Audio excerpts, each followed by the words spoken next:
নবী সাল্লাল্লাহু আলাইহি ওয়াসাল্লামের ইনকাম পলিসি কি ছিল? এখনকার পীর সাহেবরা তো মাশাআল্লাহ খানকা দিলে একটা আর কোনো কিছু করার আগে না।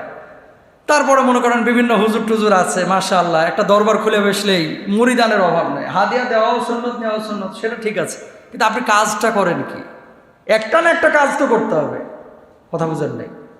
সারাক্ষণ আপনি দরজা খুলে রাখলেন যে মুরিদরা আসবে আর টাকা দেওয়া যাবে, আপনার উদ্দেশ্য খারাপ।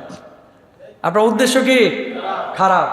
হয় গার্মেন্টসের ব্যবসা করেন, অথবা চাকরি বাকরি করেন, অথবা মনে করেন টিচারগিরি করেন, শিক্ষকগিরি করেন, অথবা কিছু তো একটা করতে হবে, ইমামতি করেন, অথবা খতিবগিরি করেন, অথবা চাকরি বাকরি করেন, ফার্মেসি দেন, মুদি দোকান দেন, কিছু তো একটা করতে হবে ভাই। খালি খুলে রেখে দিলেন না। আল্লাহ রাসূল সাল্লাল্লাহু আলাইহি ওয়াসাল্লাম দেখেন, তিনি বুখারী হাদিস, সহিহ বুখারী হাদিস, মুহাম্মদ রাসূলুল্লাহ সাল্লাল্লাহু আলাইহি ওয়াসাল্লাম নিজেও পারিশ্রমিকের বিনিময়ে বকরি চড়িয়েছেন। পরবর্তীকালে বলতেন, আমার মনে পড়ে আমি আজিয়াদ পাহাড়ে মানুষের বকরি চড়াতাম। জোরে সোরে বলেন সুবহানাল্লাহ। পিয়ারা হাবিব সাল্লাল্লাহু আলাইহি ওয়াসাল্লাম যখন এরকম বসে থাকতেন মাঝে মাঝে বলতেন, আমি আজিয়াদ পাহাড়ে কি চড়াইতাম? পারিশ্রমিকের বিনিময়ে বকরি চড়াইতাম। আল্লাহু আকবার বলেন না। বকরি চড়ানো এটা যদি খারাপ কাজ হইতো, নবীকে দিয়ে আমার আল্লাহ কি কখনো করাইতো? করাইতো? তার মানে কি আমার নবী করেছে। আম্মাজান খাদিজাতুল কুবরা রাদিয়াল্লাহু তাআলা আনহা ব্যবসার জন্য সিরিয়ায় পাঠিয়েছেন আমানতদার মানুষ দেখে। তো এই কাজটা যদি খারাপ হইতো ব্যবসা বাণিজ্য, তাহলে আমার নবীকে আল্লাহ রাব্বুল আলামিন এই সিরিয়ায় ব্যবসার জন্য পাঠাইতেন না, ঠিক কিনা?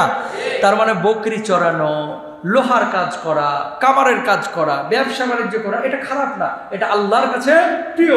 এবং রিজকের 10 ভাগের অধিকাংশ ভাগ আল্লাহ সুবহানাহু ওয়া তাআলা রেখেছেন এই যে আপনার ব্যবসা বাণিজ্যের মধ্যে। সুবহানাল্লাহ বলেন।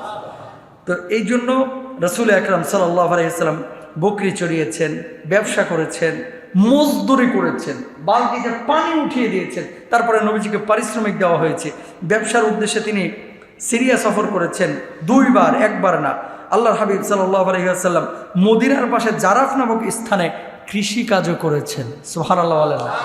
খেজুর গাছও নবীজি লাগিয়েছে, খেজুরের বীজই আল্লাহ রাসূল নিজে লাগিয়েছেন। আর এখনকার কিছু চামার পয়দা হয়েছে, কিছু চামার পয়দা হয়েছে কৃষি কাজটাকে এটা কি মানুষ করে?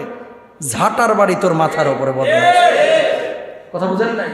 কৃষকের বাচ্চাগুলো গালি দেয়, আরে বেটা কৃষক না থাকলে তুই না খায় মরতি। চাল উৎপাদন করতো কে? তোর বাপ। পিএইচডি হোল্ডাররা, এমফিল করা, এখন তো পোলাপান এগুলো করতে পারে না। দুঃখে কথাগুলো বলছি ভাই। রিক্সাওয়ালার বাচ্চা, ভ্যানওয়ালার বাচ্চা, কামারের বাচ্চা, কৃষকের বাচ্চা, এইভাবে মানুষ গালমন্দ যারা করে, এই সমস্ত মানুষগুলো নিকৃষ্ট, সামাজিক কীট পতঙ্গের চাইতে এরা খারাপ, ঠিক? কয়দিনের আপনি হুমরা সুমরা লাট সাহেব হয়েছেন। এখানে যারা বসে আছেন, আমার বাপ, আপনার বাপ, আপনার দাদা, আপনার দাদার বাপ ম্যাক্সিমামই ছিল কৃষক। এখন সেটা কোট টাইপের ভাব রয়েছে, জজ বুশের পুলা আইছে। কথা বুঝেন নাই? ডোনাল্ড ট্রাম্পের ছেলের ভাব নিতেছে। খবরদার কৃষিকাজকে কখনো ছোট করে দেখবেন না, ইনশাল্লাহ বলেন। কৃষিকাজকে ছোট করে দেখার কোনো সুযোগ নাই। কামারের কাজ, বকরি চড়ানো, রাখালগিরি করা, এগুলো খারাপ কাজ না, এগুলো নবীদের কাজ। কাদের কাজ? নবীদের কাজ। সুবহানাল্লাহ বলেন। করবেন না ইনশাল্লাহ? ছেলে মেয়েকে পড়াশোনা করাইবেন। এখনকার ছেলে মেয়েদেরকে আপনারা যেটা করেন, খালি স্বপ্ন দেখান বাপ চাকরি করতে হবে, চাকরি করতে হবে, চাকরি করতে হবে। শুনেন, চাকরি বাকরি পাইলে আলহামদুলিল্লাহ ভালো, সরকারি হোক বেসরকারি হোক। প্রত্যেকটা বাপকে বলবো, দেখেন আপনার ছেলের রিজিক কদ্দুর আছে এটা আল্লাহ কিন্তু লিখে রাখছে। এটা আপনি চাইলেই কিন্তু পরিবর্তন করতে পারবেন না। বরং ছেলেকে মানুষ বানান। বলবেন যে আল্লাহর কাছে ছুট, আল্লাহর পেছনে মানে আল্লাহর কাছে বল কতটুকু রিজিক তোর প্রয়োজন। কারণ রিজিক আর রিজকু মাকসুমুন, এটা বণ্টিত হয়ে আছে, আপনি কতটুকু খাইবেন, উপার্জন করবেন। আল্লাহর কাছে বল, আল্লাহকে চেনান। আর ব্যবসা বাণিজ্য হোক, কৃষি কাজ হোক, মুরগির ফার্ম হোক, কোনো কাজে সন্তান সন্ততিকে আপনি নেগলেক্ট করবেন না। অনেক সময় বলে পড়াশোনা করছিস না, রিক্সা চালায় খাইতে হবে, এরকম কথাও কিন্তু অনেক বাপ মা বলে যে পড়াশোনা করতেছিস না, রিক্সা চালায় খাইতে হবে।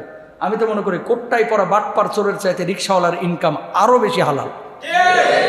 কথা বুঝেন নাই? কেন এই কথা বলেন আপনি? তার মানে কি, যেই বাপ মায়ের কথা বলে যে পড়াশোনা করতেছিস না, রিক্সা চালাইতে হবে, যেই বাপ মায়ের কথা বলে পড়াশোনা করতেছিস না, ওই রাখালগিরি করতে হবে, আমি বলি আপনার ভেতরে সমস্যা আছে। কেন? রিক্সা চালানো এটা খারাপ কাজ না, বকরি চড়ানো খারাপ কাজ না, রাখালগিরি করা এটা খারাপ কাজ না, বরং হালাল উপার্জন করতেছে তাদের আরও প্রশংসা করা উচিত। আপনি যখনই আপনার সন্তানকে এই কথা বলবেন যে রিক্সা চালাইতে হবে, ও মনে করবে রিক্সাওয়ালা অনেক খারাপ কিছু, রিক্সা চালানোটা মনে হয় অনেক খারাপ কোনো কাজ। ঠিক কিনা বলেন না? এই জন্য ওর ভিতরে একটা বিরূপ প্রতিক্রিয়া তৈরি হবে। ছোট মানুষ তো, রাখাল হবি, কৃষক হবি, ওর ভিতরে একটা বিরূপ প্রতিক্রিয়া তৈরি হবে। এগুলো কখনো করবেন না, বরঞ্চ ভয় দেখাবেন। বাবা, পড়াশোনা না করলে তো মানুষ তোমাকে ভালোভাবে দেখবে না, মানুষ তোমাকে বেকার বলবে, মানুষ তোমাকে মূর্খ বলবে, জাহেল বলবে। আর পড়াশোনা করলে আল্লাহর জন্য, দ্বীনের জন্য, দেশের জন্য মানুষ তোমাকে সম্মান দেবে, আল্লাহর আদালতে তুমি সম্মান পাবে। ইনশাআল্লাহ বলেন। আসসালামু আলাইকুম।